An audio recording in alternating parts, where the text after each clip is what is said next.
राज्यपाल हरिभाऊ बागड़े ने राजस्थान विधानसभा में भजनलाल सरकार के विकास विजन से सुसज्जित अभिभाषण पढ़ा।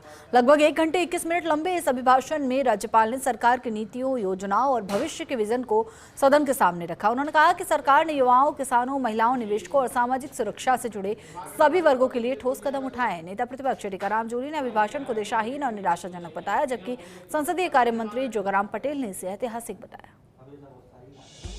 बजट सत्र का आगाज हो गया है। राज्यपाल हरिभाऊ बागड़े के अभिभाषण से इसकी शुरुआत हुई। सदन में परंपरा के अनुसार स्पीकर वासुदेव देवनानी, सीएम भजनलाल शर्मा, नेता प्रतिपक्ष टीकाराम जूली और मुख्य सचिव वी श्रीनिवास ने राज्यपाल की अगवानी की, स्वागत किया।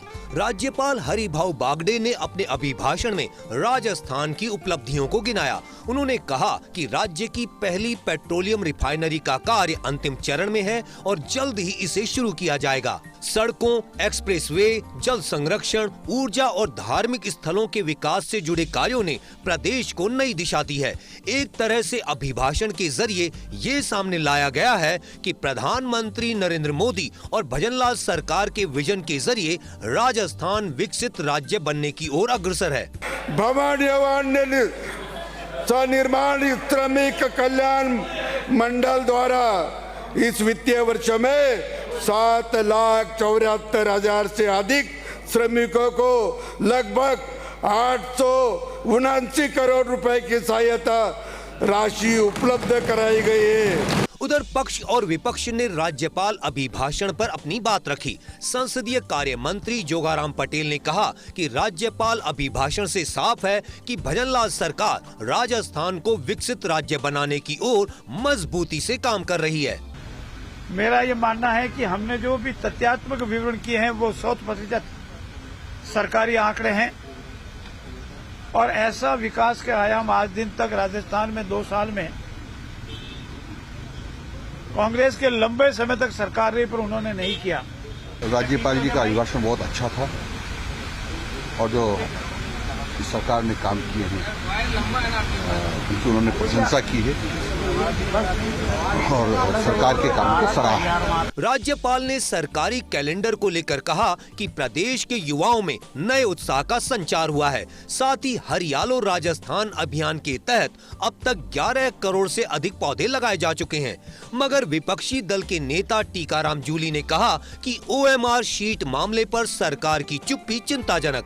रफीक खान ने भी अभिभाषण पर निशाना साधा। 2027 के अंदर किसान को दिन के अंदर बिजली देने की बात कर रहे थे, लेकिन किसान को बिजली नहीं मिल रही, उसकी कोई बात नहीं की। जब इन्होंने कहा कि हम पेंशन जो है उसका भुगतान कर रहे हैं, तो सदस्यों ने बताया कि 5-5, 6-6 महीनों से दिव्यांगजनों की, बुजुर्गों की, विधवा बहनों की पेंशन नहीं आ रही।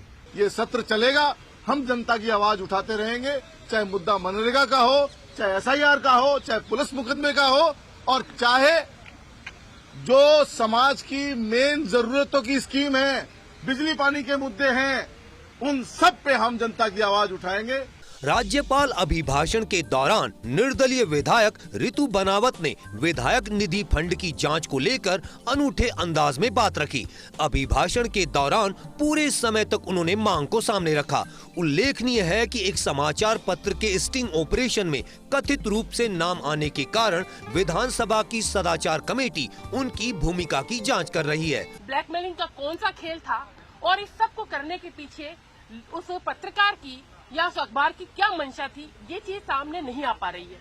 तो मैं लगातार, जिस दिन से मेरे पे आरोप लगा, मैंने लगातार ये कहा कि आप इस पूरे प्रकरण की मांग जो है, पूरे प्रकरण की जांच जो है वो CBI के माध्यम से कराओ। राजस्थान के राज्यपाल ने अपने अभिभाषण में राजस्थान की समृद्धि, तरक्की और विकास का विजन सामने रखा। अभिभाषण के जरिए राज्यपाल ने भजनलाल सरकार के किए कामों और उपलब्धियों को सदन के समक्ष बताया। अभिभाषण की सबसे बड़ी खास बात यही रही, पक्ष और विपक्ष ने सौहार्दपूर्ण और शांतिपूर्ण तरीके से अभिभाषण को पूरी तन्मयता के साथ सुना। अब अभिभाषण पर वाद विवाद का दौर चलेगा। 4 फरवरी के दिन मुख्यमंत्री भजनलाल शर्मा राज्यपाल के अभिभाषण पर अपना जवाब देंगे। मेरे सहयोगी ऐश्वर्य प्रधान, नरेश शर्मा, कैमरा जर्नलिस्ट सुरेंद्र के साथ योगेश शर्मा, फर्स्ट इंडिया, जयपुर।